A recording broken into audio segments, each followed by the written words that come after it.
Get out. James's voice was cold as he stood in our marble foyer, casually swirling whiskey in a crystal glass. Your things are already packed. I stared at the Louis Vuitton suitcases lined up by the door, the ones he'd bought me last Christmas when everything still seemed perfect. My hands trembled, but I kept my voice steady. So that's it? After 8 years of marriage, you're just throwing me out.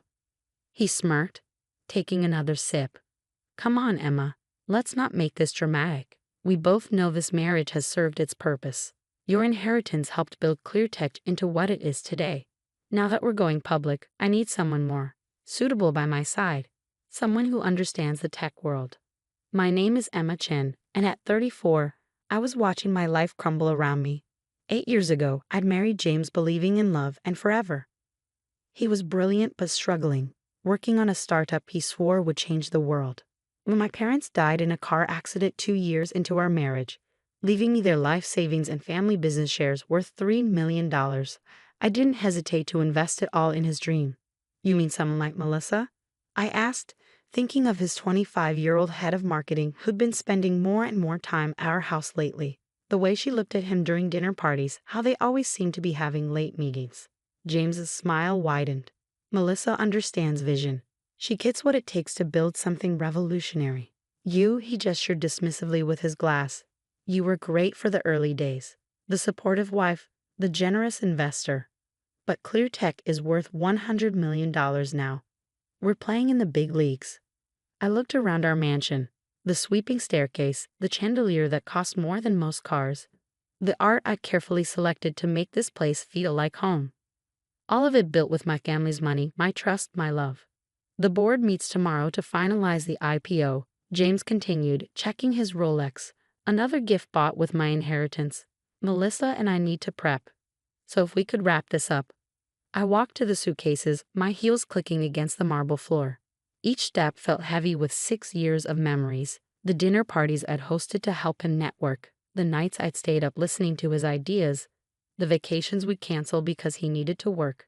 I believed in him completely, had been so proud to help build his dream. You know what's funny? I said, turning to face him. You think you've won, that you've played this perfectly. He raised an eyebrow, amused. Haven't I? ClearTech is about to go public. I'm about to become one of the youngest tech billionaires in the country. And you? He shrugged. You'll get whatever the prenup stipulates, which, if I remember correctly, isn't much. I smiled, thinking of everything he didn't know. The quiet moves I'd made over the past year as I watched him grow more distant, more arrogant. The careful planning that would turn his smug grin into shock. Good luck with the IPO, James, I said, grabbing my suitcases. I'm sure it'll be interesting. His confidence faltered for just a moment. What's that supposed to mean? You'll see. I walked out without looking back, the heavy door closing behind me with a final thud. What James didn't know, what he'd been too arrogant to even consider, was that I wasn't as naive as he thought. Growing up in a business family had taught me to always protect myself. While he was busy building his empire and courting Melissa, I'd been watching, learning, and preparing. The inheritance he used to build ClearTech? I had documentation for every penny, dated, notarized, and safely stored with my lawyer. The early company contracts, all carefully preserved, showing my role as more than just a silent investor. The long hours he claimed to be working, I had proof of much more interesting activities. But my real insurance policy was something far more valuable, something that would make tomorrow's board meeting very interesting indeed. I checked into the Four Seasons, a small indulgence I planned ahead for. As I unpacked, my phone buzzed with a text from my best friend Lauren. Are you okay? Did you do it? It's done, I replied. He kicked me out just like we expected. Melissa's already moving in. That smug bastard, she texted back. He has no idea what's coming, does he? I smiled, thinking of the documents safely stored in my laptop. Documents that would turn James's perfect plan upside down. No, I wrote. He doesn't. That night, I sat in my hotel room watching the city lights twinkle below. 6 years ago, James had been a struggling entrepreneur with big dreams. I believed in those dreams, had wanted to be part of building something meaningful. The $3 million from my parents had seemed like fate, a way to honor their memory by helping create something amazing. I remember the day I transferred the money to ClearTech's account. James had hugged me tight, promising we'd build an empire together. You and me against the world, he'd said. Partners in everything. Now here I was, kicked out of my own house so he could move in his girlfriend. The wife who funded his success discarded like yesterday's news. But James had made one crucial mistake. He'd underestimated me. Growing up watching my father run his business, I'd learned that trust was good, but documentation was better. My phone buzzed again, this time with an email from my lawyer, Sandra.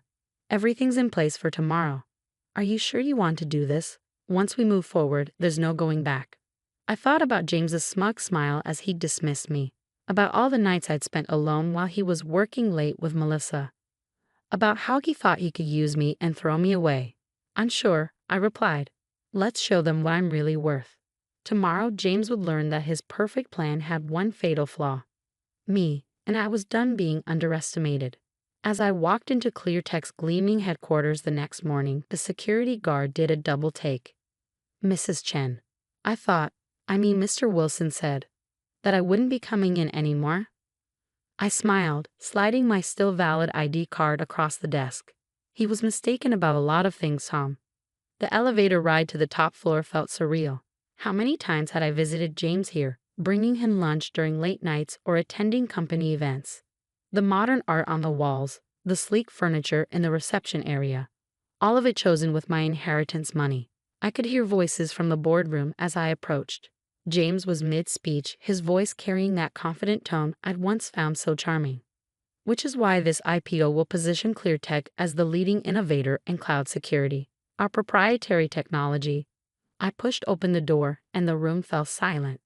12 board members turned to stare at me, their expressions ranging from shock to discomfort.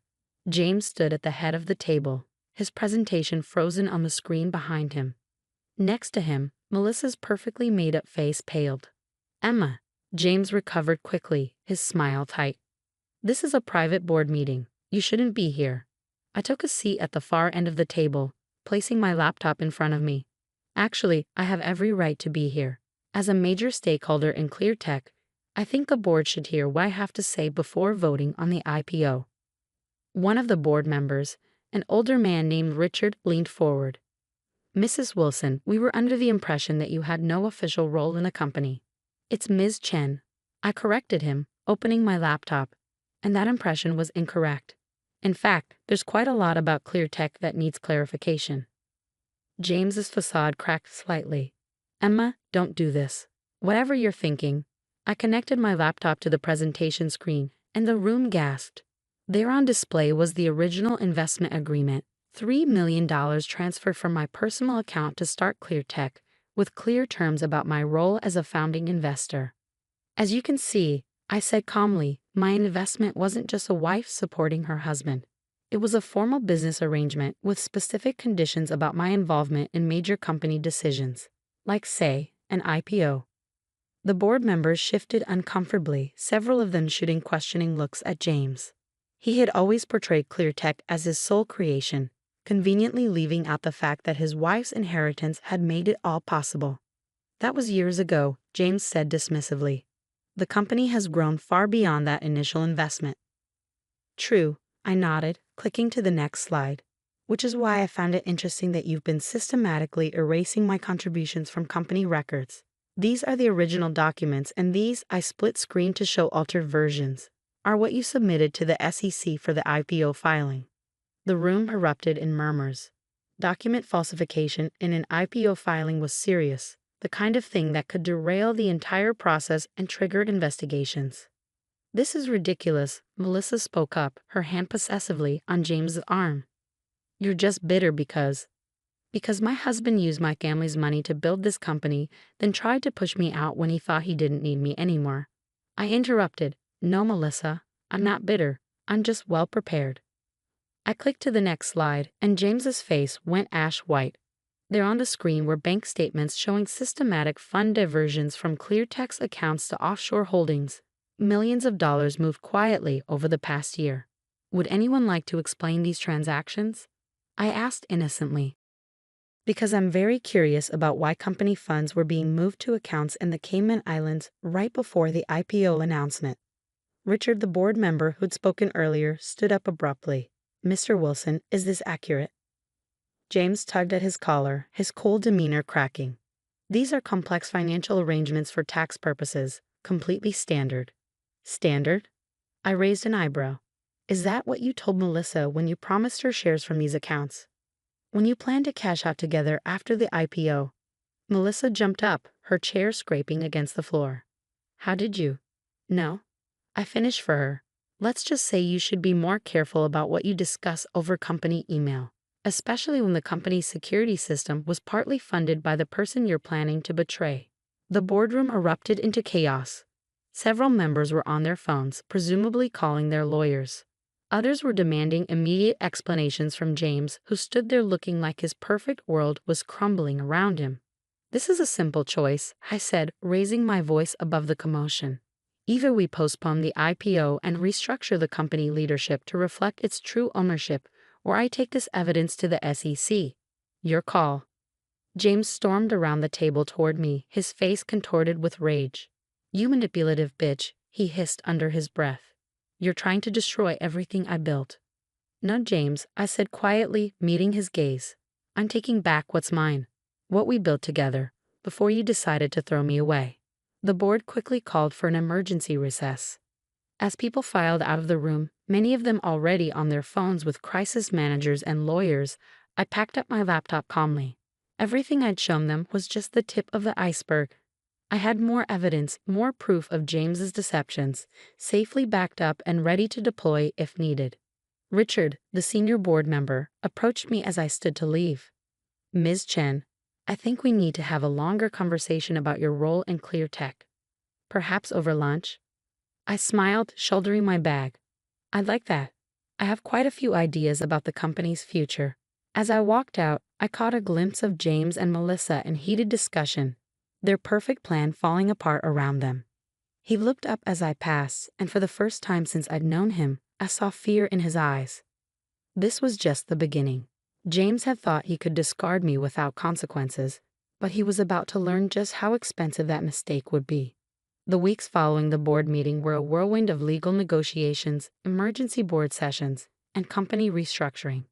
I watched from my temporary office on the 19th floor, not quite the penthouse suite where James still sat, but close enough to keep an eye on things. The IPO had been postponed indefinitely.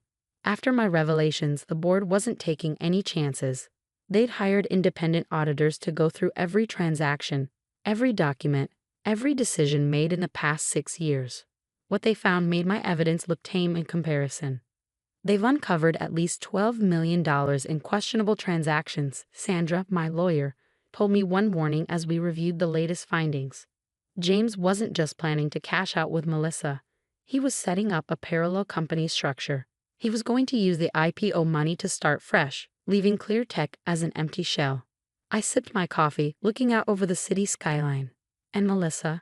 Any word from her legal team? Sandra smirked. She's singing like a canary, turned over everything. Emails, texts, recorded conversations. Apparently, she's not as loyal to James now that his perfect plan has fallen apart. I wasn't surprised. Melissa had always been ambitious, but her loyalty extended only as far as her own interests. Once she realized James couldn't deliver the wealthy future he promised, she'd switched sides quickly. The press had been having a field day with the story. Tech CEO's IPO dreams crumble amid fraud allegations, read one headline. Clear Tech founder's wife exposes million-dollar deception, screamed another. James' reputation in the tech world, once golden, was now thoroughly tarnished. But I wasn't interested in revenge, I wanted justice. The board had been surprisingly receptive to my proposals for restructuring the company. With James's credibility destroyed and the threat of SEC investigations looming, they were eager to find a stable path forward. The board meeting's in an hour, Sandra reminded me, gathering her papers. Are you ready? I nodded, straightening my blazer. More than ready. The boardroom looked different now. The same sleek table, the same floor-to-ceiling windows. But the energy had changed. James sat at the far end, his usual confidence replaced by barely contained anger. His lawyer whispered something in his ear as I took my seat. Richard called the meeting to order. As you all know, we're here to finalize the leadership restructuring of ClearTech. Following the independent audit and extensive legal review, the board has prepared a resolution. I kept my expression neutral as he read through the terms. James would step down as CEO, though he retained a minority stake in the company. The offshore accounts would be frozen and investigated.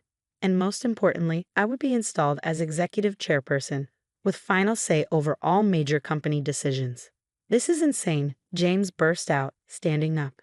You're giving her control of my company? Our company, I corrected him quietly, built with my family's money, my support, and my trust. Money you tried to steal, support you abused, and trust you betrayed. The board members shifted uncomfortably, but no one spoke up to defend James. They'd all seen the evidence, all realized how close they'd come to being implicated in his schemes. The resolution is fair, Richard said firmly. Ms. Chen's investment and early involvement were instrumental in building ClearTech. Her recent actions protected not just her interests, but those of every shareholder and employee. The vote was quick and decisive. 10 in favor, 2 abstaining, none opposed. Just like that, control of ClearTech passed to me. As people filed out of the room, James approached me, his face dark with fury. Congratulations, he spat. You've destroyed everything I worked for. I stood up slowly, gathering my things. No, James, I saved what we built together. You're the one who tried to destroy it with greed and lies. You think you can run this company, he sneered. You don't know the first thing about tech. I know about loyalty, I replied. About building trust and keeping it. The technology might be complex, but the principles of good business are simple, something my father taught me long ago. I walked to the door, then turned back for one last look at the man I'd once loved so completely.